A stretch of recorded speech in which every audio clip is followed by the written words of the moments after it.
నమస్తే, welcome to Andhraprabha. నేను Nageswari. Recent గా జరిగిన ఎన్నికల్లో పోస్టల్ బ్యాలెట్ ఓటింగ్ భారీగా జరిగింది. దీంతో అన్ని రాజకీయ పార్టీలు, ఉద్యోగ, ఉపాధ్యాయ వర్గాలతో పాటు సామాన్యుల్లో సైతం తీవ్ర చర్చ జరుగుతోంది.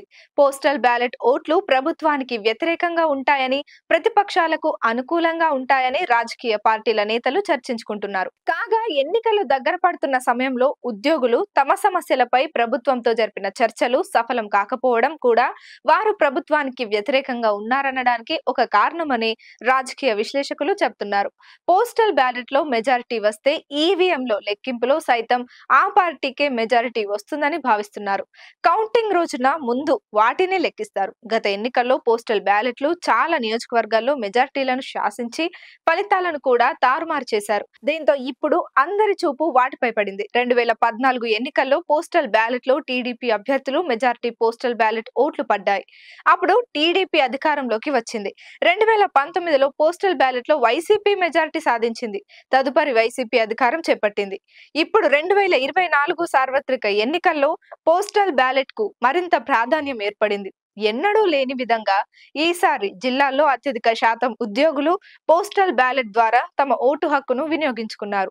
కూటమి అభ్యర్థులకు అనుకూలంగా పోస్టల్ బ్యాలెట్ ఓట్లు పడినట్లు సర్వత్రా చర్చనీయాంశం అవుతోంది. ఇదే అంశం వైసీపీ వర్గాలను కలవరపరుస్తోంది. పోస్టల్ బ్యాలెట్ లో మెజారిటీ సాధిస్తే ఆ పార్టీ అధికారంలోకి వచ్చే అవకాశం ఉండడంతో వారు తీవ్ర ఆందోళన చెందుతున్నారు. జిల్లాలో మొత్తం పోలైన్ ఓట్లు 17,713. ఎన్టీఆర్ జిల్లాలో 17,713 పోస్టల్ బ్యాలెట్ ఓట్లు పోలయ్యాయి. ఓట్ల లెక్కింపుకు 14 టేబుళ్లను ఏర్పాటు చేశారు. ఓట్లను లెక్కించడానికి టేబుల్ కి 1,266 మందిని నియమించారు. పోస్టల్ బ్యాలెట్ల ఓట్ల లెక్కింపులో అనేక నిబంధనలు ఉన్నాయి.